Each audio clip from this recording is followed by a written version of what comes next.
마태복음 1장 23절입니다. 함께 읽도록 하겠습니다. 보라, 처녀가 잉태하여 아들을 낳을 것이요 그의 이름은 임마누엘이라 하리라 하셨으니 이를 번역한즉 하나님이 우리와 함께 계시다 함이라. 아멘.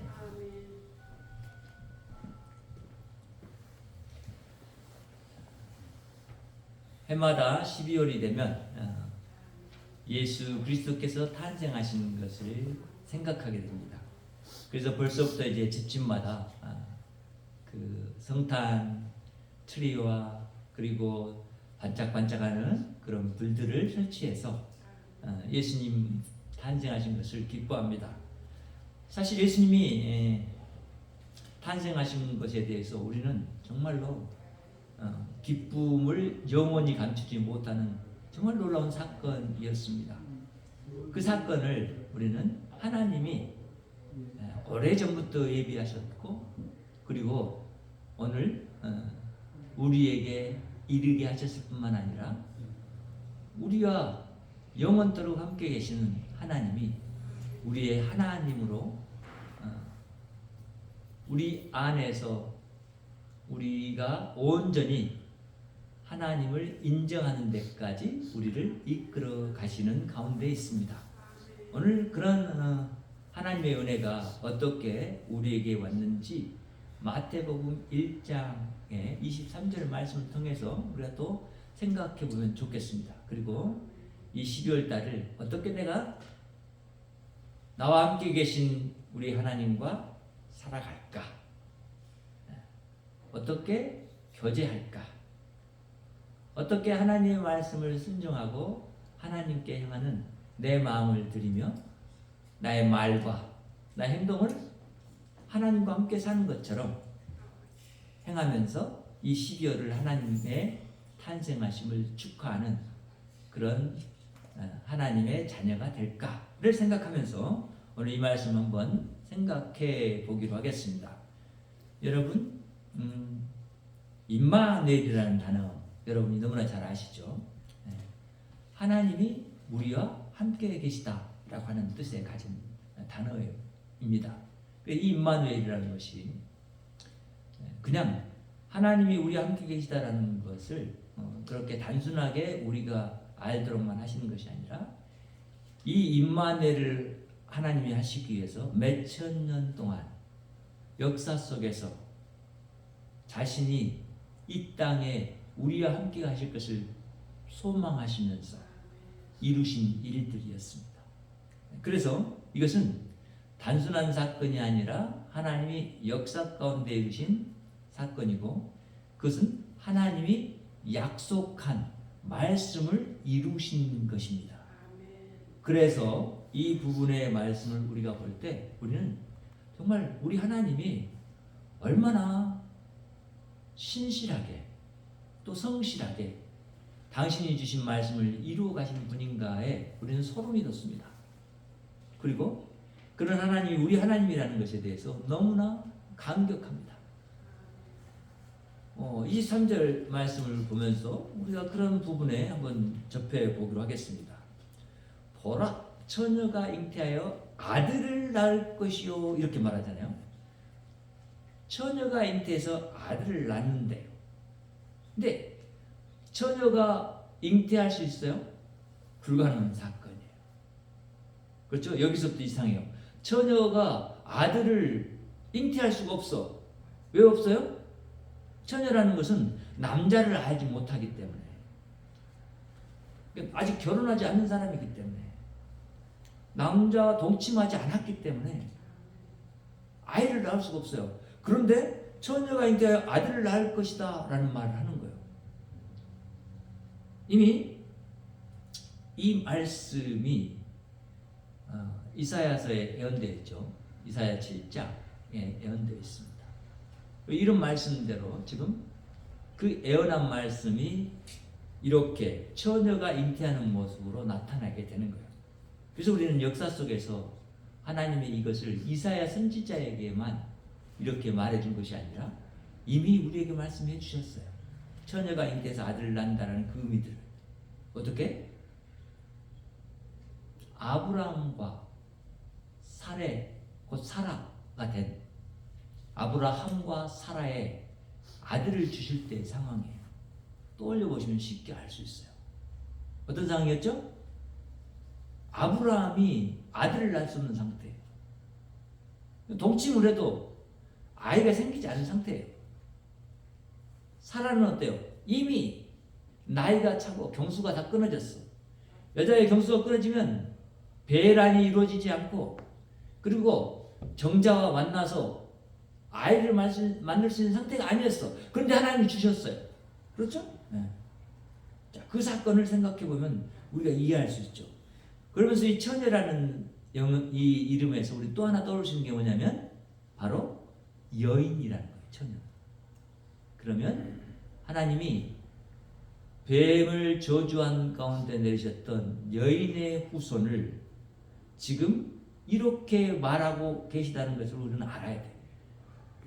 처녀가 잉태해서 아들을 낳는다라고 하는 것은 하나님이 선택한 여인, 그 여인을 통해서 어떤 일이 발생해요? 네. 아담과 그 모든 후손들을 뱀의 후손과 싸워서 승리하고, 뱀과 싸워서, 사탄과 싸워서 승리하고, 그리고 그 생명을 가져다 줄 자, 그들을 구원할 자가 바로 이 여자에게서 난다라는 것을 이미 말씀해 주셨어요. 그리고 하나님은 그 말씀을 계속해서 이루어 오신 거예요. 아브라함에게 알려주신 것도 그런 거예요. 그 역사를 통해서 여인의 후손이 누구냐? 그리고 그 사람이 어떻게 그 아들을 갖게 되는 것인가? 이런 부분에서 알게 하셨단 말이에요. 그리고 마침내 천사가 나타나서 누구에게? 마리아에게 이 수태고지의 말씀을 주시잖아요. 그렇죠? 어떻게? 야, 너 이제 임신해서 아이를 갖게 될 거야. 근데 그 아이를 가진 것에 두려워하지 마라. 왜냐면 그 아이는 하나님이 너에게 잉태케 한 성령으로 잉태된 아이야. 이렇게 말하는 거예요. 그러니까 이 사건을 볼 때 우리는 너무나 놀라워. 그렇죠? 이것은 그래서 사람이 행하는 일이 아니라 하나님이 자신의 능력으로 행하는 일이다라는 것을 말을 하는 거예요. 그러면서 우리는 이 아들이 바로 어떤 아들인가라는 것을 이미 그 위에서 말하고 있는 22절, 21절에서 말하고 있는 부분을 통해서 알게 돼요. 이미 이 아들의 이름을 누구라고 했어요? 예수라고 해라. 예수는 자기 백성을 저주에서 구원할 자다. 자, 이 아들은 어떤 자예요? 구원주란 말이에요. 구원주인데 그 구원주를 낳을 것이라고 얘기해 준 거예요. 그러니 지금 마리아, 처녀인 마리아는 이 말씀을 자신은 스스로 감당할 수가 없어요. 그리고 그 감당할 수 없는 그 예언의 말씀을 받았어요. 근데 이 말씀은, 예언의 말씀은 어떤 의미를 갖냐면 하나님이 그 말씀은 반드시 이루신다라는 거예요. 지금까지 역사 속에서 그래 왔어요. 하나님 하신 말씀 하나도 이루시지 않은 것이 없어요. 다 이루어 오셨어. 그리고 앞으로 이룰 것이 남아 있어요. 그렇죠? 네. 그런 부분인데 우리가 그래서 하나님이 자신이 약속한 약속들을 많은 하나님의 백성들을 통해서 말해주시고 들려주시고 확인시켜주시고 그러더니 여기까지 이른 거예요. 그러니까 아담, 아벨, 누구예요? 노아, 아브라함, 이삭, 야곱, 다윗, 그렇죠? 네. 그런 왕들 이후에 드디어 태어난 이 아들이라는 것을 우리는 알아야 돼요. 그러니까 이 아들의 처녀가 낳는다고 했을 때 만약에 그때 당시에 이 백성들이 하나님의 이 말씀을 이해를 했다면 너무나 뜰 듯이 기뻤을 거예요. 왜냐하면 그 오랜 시간 동안 기다려왔거든요. 이미 이 하나님 주신 언약을 잊어버리고 사는 사람도 있었지만, 그렇게 하나님을 떠나 사는 사람도 있었지만, 이 언약을 기억하면서 야, 우리에게 메시아를 주신다고 하셨어. 우리에게 구원자를 보내주신다고 했어. 이렇게 생각했던 그 생각이 이제 드러났기 때문에 그들은 기쁨에 충만해서 정말 뛸 듯이 기뻐했을 거예요. 사슴이 뛰는 것처럼.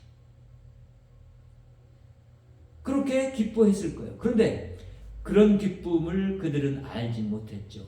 왜냐하면 그들이 생각한 여인의 후손이라는 사람은 그렇게 자신들이 생각한 모습으로 오지도 않았고 또 그렇게 자신들이 확증하고 인정할 만큼한 그런 모습도 아니고 그렇다는 거예요. 그러니까 배경이 어떻게 이런 일이 있을 수 있지? 네, 이런 생각. 자, 어떻게 아직 요셉하고 결혼도 안 한 여자가 아이를 가질 수 있지? 이런 거. 그렇죠? 사람의 생각으로는 도저히 불가능한 일들인데 하나님이 역사 속에 개입하셔서, 그 말은 역사 속으로 들어오셔서 일으키신 사건이었다는 거예요. 이 사건이 너무나 우리에게는 중요해요. 그래서 그의 이름은 뭐라고 해라? 임마누엘이라고 해라. 네, 그 말은 바로 어떤 의미를 가졌도 바로 하나님이 우리 가운데 오신 것이다 라고 하는 것을 알려주는 거예요. 자, 그의 이름은 임마누엘이라 하리라. 아들을 낳는데 그의 이름이 임마누엘이에요. 근데 임마누엘 뜻이 뭐라고 했어요? 하나님이 우리와 함께 계시다라고 했어요. 하나님이 그 아들의 모습으로 지금 여기 왔다라는 거예요. 그러면 우리는 이 말씀에서 알게 된 게 뭐예요? 와, 이 처녀가 잉태한 아들은, 곧 마리아가 잉태한 아들은 누구예요? 하나님이세요. 또한 사람이에요. 왜? 처녀에게서 낳기 때문에. 사람의 몸을 입고 낳기 때문에. 그래서 하나님이시면서 동시에 사람인데 사람의 몸, 남자의 몸을 통해서 임신해서 낳은 아이가 아니기 때문에 죄가 없어요. 어떤 죄가요? 본성적으로 이어져 왔던 죄가 없는 죄가요. 그러니까 하나님, 완전한 하나님, 완전한 사람의 모습으로 이제 태어난 아들이라는 것을 이렇게 표현한 거예요. 그의 이름은 임마누엘이라 하리라. 이 말을 들을 때 우리는 정말 너무나 놀라운 일이 발생됐구나라는 것을 알게 돼요. 하나님이 그렇게 약속했던 약속을 드디어 세상에 오셔서 이루시는구나. 하나님 자신이 친히 이루시는구나. 그래서 하나님은 역사 속에서 그렇게 말씀하셨구나. 내가 내 언약을 너희 가운데서 내가 이룰 것이다 라는 거예요. 그래서 하나님은 내 언약, 내 언약, 내 언약을 반복해서 구약 성경에서 말씀했었던 거예요. 자신이 이룰 것이기 때문에. 우리는 그래서 이 말씀을 통해서 하나님이 오셨다라는 이 사건이 뭘 의미해요? 이걸 생각해 보게 돼요. 하나님은 왜 우리 가운데서 떠나셨죠? 그렇습니다. 아담과 하와 죄를 범했을 때 아담과 하와를 에덴 동산에 쫓겨내셨고 그들과 창세기 6장에서 그들의 죄 때문에 그들과 이제 함께하지 않겠다라고 하는 선언을 하셨어요. 그리고 그들을 심판하셨어요. 이미 하나님이 떠난 모습으로 얘기됐어요. 그런데 그런 하나님이 이제 지금 어땠다는 거예요? 돌아왔다라는 것은 모든 사람들의 죄를 어떻게 했다? 용서하겠다라는 거예요. 왜냐하면 죄가 있는 것이 하나님이 거기 있지 않으실 것이기 때문에 죄의 문제를 해결하시겠다라는 거예요. 오신 것은. 그런 의미를 가지고 있는 거예요. 그래서 이제 이 아들의 이름이 누구라고요? 예수라는 이름을 준 거죠. 예수. 예수라는 이름은 어떤 이름이었어요? 자기 백성을 저희들의 죄에서 구원할 구원주라는 거예요. 구원자라는 거예요. 그 예수를 이제 하나님이 이 세상에 우리는 보내셨다고 하지만 그 예수가 하나님으로 여기 오신 거예요. 세상에 2000년 전에. 사람들은 그분이 하나님인 줄 모르고 그분이 그렇게 진짜 그리스도인 줄 몰랐어요. 그리스도라는 이름은 뭐 뜻이었다고 했죠? 왕이었다. 왕. 만왕의 왕. 근데 마태복음은 1장 1절에서 그 얘기를 해주잖아요. 그래서 예수가 누군지 말하려고. 아브라함의 자손, 다윗의 후손, 왕으로 온 예수, 그리스도란 말이에요. 그리스도란 이름의 뜻에서 우리 탁 떠오르는 건 뭐냐면 이거는 하나님이시구나 라는 거예요. 왜냐하면 만왕의 왕이시기 때문에. 그래서 시편 2편은 그 왕에 대해서 이미 노래해놨어요. 그가 오시면 시편 1편에서 말한 것처럼 복을 가져다 주는 모든 사람들과 세상에. 그렇죠? 그래서 복 있는 사람은 이렇게 말하잖아요. 악인의 길을 쫓지 않고 죄인의 길에 서지 아니하며. 그렇죠? 이렇게 말하잖아요. 그건 무슨 얘기예요? 아, 임마누엘 이분이 오셨을 때 세상에는 이제 죄를 따르지 않고 그 악한 자와 그 세력을 따르지 않고 섬기지 않는 그런 모습이 되겠구나 그 말이죠. 자, 그러면 지금 임마누엘 하신 이 하나님은 그리스도라는 그 이름으로 오셔서 우리 가운데 왕이 되시고 우리를 다스리는 일을 이제 또 우리 가운데에서 더 가까이서 행하시는 일을 시작하셨구나라는 거예요. 그런 이런 일을 행하실 때 반드시 있는 일이 뭐냐면 바로 구원이 있는 거예요. 하나님 우리 가운데 찾아오실 때는 구원이 있는 거예요. 그럼 거기에 뭐가 있었어요? 심판이 있는 거예요. 그러니까 이 임마누엘 사건은 구원과 심판을 동시에 하나님이 생각하시면서 이루신 사건이란 말이에요. 우리는 그래서 하나님이 우리에게 오신 이 사건에 대해서 너무나 지금도 여러분이 그 보지 않았으니까 믿지 못하고 생각하지 못할 수 있지만 실제로 하나님이 우리 하나님이 되신 사건, 그 사건이고 이제 우리는 우리 하나님이 우리와 함께 하심이 단지 그렇게 그런 분으로 오셔서 우리를 그냥 세상의 왕처럼 다스리고만 있는 분이 아니라 우리와 함께 사시는 분이라는 것을 우리는 알게 돼요. 하나님이 우리와 함께 계시다는 거예요. 함께 계시다는 얘기가 뭐예요? 그냥 여기 하나님은 그냥 여기 계시기만 한 거예요? 아니, 그런 얘기가 아니에요. 하나님이 계시다는 얘기는 하나님이 우리가 하나 돼서 우리가 보는 것 보고 있고 우리가 듣는 것 듣고 있고 우리가 생각하는 것 하고 있고 알고 있고 우리가 당하는 고통 고난 어때요? 하나님 당하지 않으실까요? 당하고 있어요. 우리가 행복을 느낄 때 하나님도 행복을 느껴요. 우리가 사랑할 때 그 사랑이 나타나는 곳에서 하나님 나타나요. 우리가 미워할 때 거기 하나님 계시지 않을까요? 아니, 거기 계신다는 거예요. 이게 놀라운 사건이에요. 하나님이 우리와 뭐가 됐다? 하나가 됐다라는 거예요. 하나 됐다. 그것이 임마누엘 사건인 거예요. 여러분 기억해야 돼요. 우린 지금 하나님에 대해서 보이지 않는 영적인 존재라고 여겨져서 그분을 우리가 감각하지 못하고 살고 있는 그런 시간들이 너무나 많아요. 이 예배 시간에도 지금 하나님 생각 안 하고 있고 다른 생각을 하게 된단 말이에요. 그것이 우리 연약함이에요.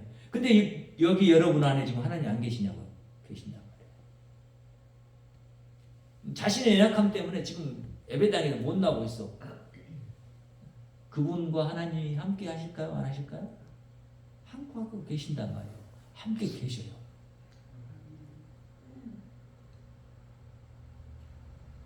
그렇기 때문에 우리는 이 말의 의미를 정말 더 깊이 인식하고 깨달아야 돼요. 자, 하나님이 우리 가운데 계신다. 하나님이 우리 가운데서 함께 사시고 계신다라는 거예요. 함께 일하고 계신다는 거지. 그래서 우리 더 나가야 돼요. 하나님이 왜 사람의 몸을 입고 이 땅에 오셨을까? 죄와 사망의 권세에서 자기 백성들을 구원하려고 오셨을 뿐만 아니고 자기 나라를 세상 가운데서 이제 선포함으로 자기 나라를 시작하셨단 말이죠. 그래서 자기 나라의 백성들을 부르시고 계시고 있고 그 나라 백성들이 당신과 함께 당신의 일, 곧 하나님의 일을 세상 가운데 하도록 이끄신단 말이에요. 놀라운 일인 거예요. 하나님의 선교가 이 임마누엘에 나타났단 말이에요. 하나님 선교하시. 그러니까 우리가 좀 자만하지 말아야 돼. 우리가 선교하는 게 아니야. 우리가 전도하는 게 아니야. 누가 하셔? 하나님이 하셔. 그것을 우리는 그냥 겸손히 따라갈 뿐이에요. 하나님 그 뜻을 알기 때문에 그 뜻대로 나아갈 뿐이에요. 근데 그 모든 일은 우리를 통해서 하나님이 함께 일하고 계세요. 그리고 자신의 능력을 나타내서 자기네 백성들을 찾고 그들을 교육하고 그들을 성장시키고 그들이 영원한 하나님 자신의 나라에 살도록 그런 규모를 갖춰주고 그런 성품을 갖춰주고 그런 인격을 만들어 가시고, 그래서 하나님이 우리 함께 계시다는 것은 우리가 무엇이 되기까지 이르렀다는 거예요? 하나님 신이 되기까지 이르게 한단 말이에요. 이해가 되세요? 그래서 성경은 말하잖아요. 사람을 신이라고 말하잖아요. 근데 우리는 이 하나님의 함께 하심을 너무나 외면하고 살고 있단 말이죠. 깨닫지도 못하고 그것이 의미하는 바가 뭔지도 모르고, 그러다 보니까 하나님의 이 놀라운 이 일이 나를 통해서 나타나지 않으므로 세상은 어두운 가운데 여전히 있고 죄 가운데 있고 사망 가운데서 죽어가는지도 모르고 굴러가고 있단 말이에요. 이것을 안타깝게 여길 수 있는 것은 임마누엘을 아는 사람들이에요.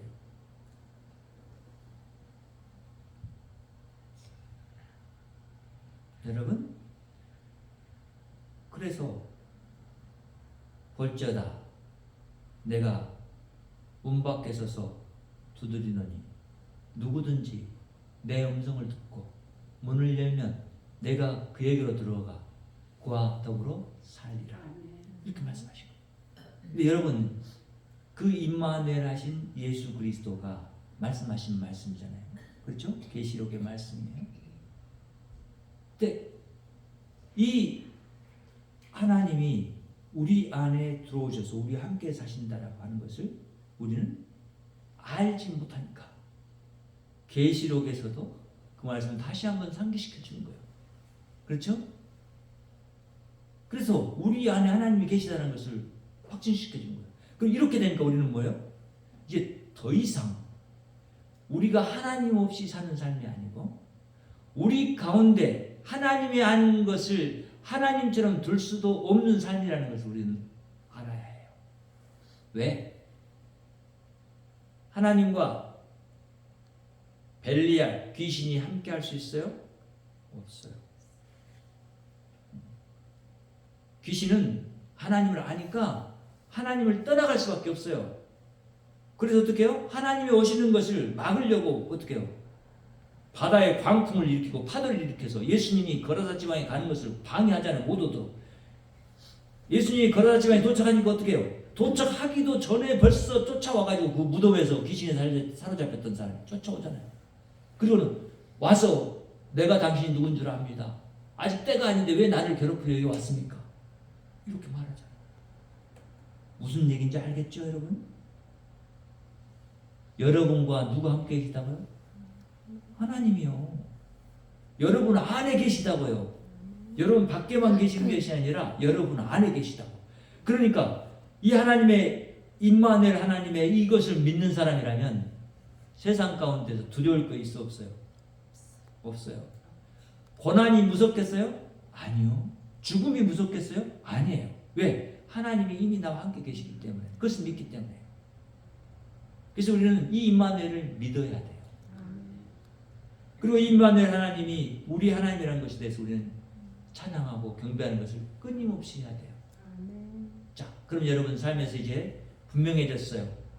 나와 함께 하신 하나님을 내가 어떻게 드러내고 살까 해요.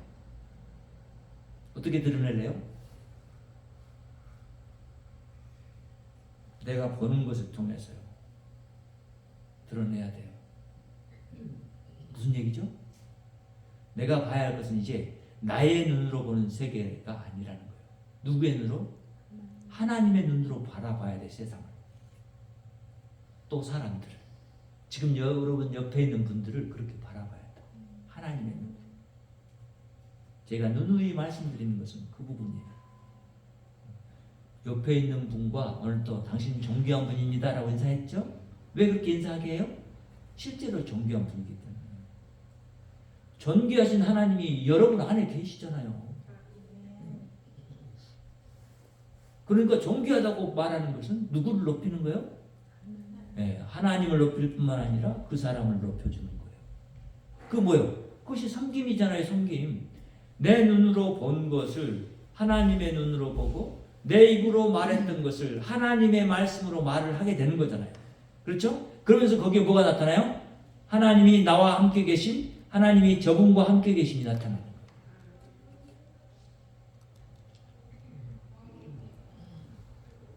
여러분의 믿음이 있는 것이 하나님의 함께 하심을 아는 데서 오겠죠.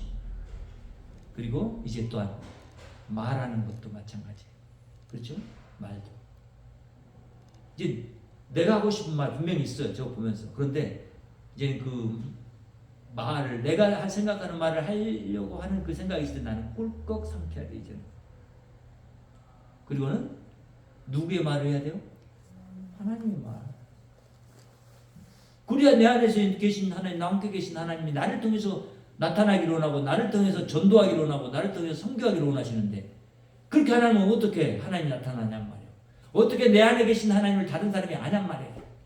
내 이웃들이 알겠냔 말이에요.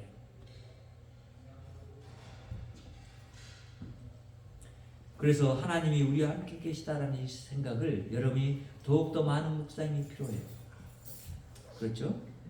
그러니까 내 발이 가야 할 곳이 어디예요? 어디예요?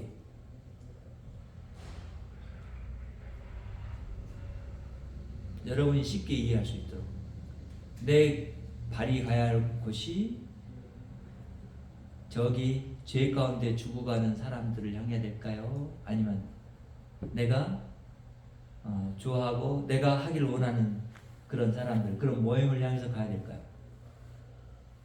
분명히 해줬어요, 이거. 물론 내가 좋아하는 그 모임에 가도 하나님이랑 함께 가세요. 근데 하나님 좀 더 내가 가기를 원하는 그 길은, 내 발을 통해서 가고자 하는 그 길은 어디냔 말이에요. 척박하고 소외된 지역이잖아요. 가난하고 굶주린 자들에게 복음을 선포하는 일이잖아요. 어둡고 소망 없는 곳에 내가 가서 그 소망이 돼줘야 되잖아요. 왜? 하나님이 그들의 소망이니까.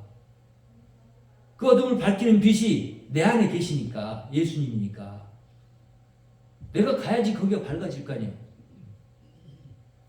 근데 난 가만히 있어. 이런 사람이 어떤 사람이에요? 바로 한 달란트 받은 사람이에요. 그냥 가만히 있어. 나만 구원 받았어. 난 구원 받으면 됐어 이제. 난 가만히 있는 거야, 내가 갖고. 주님 오시면 주님 저한테 이 믿음 주셔서 감사합니다. 그런 사람들에게 주님 뭐라고 그래요?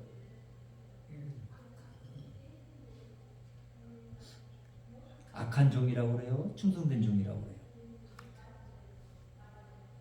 이제 그런 생각이 여러분 안에 정리된다면 이제 또 그 부분에서 한 단계 더 나가십시오. 한 단계.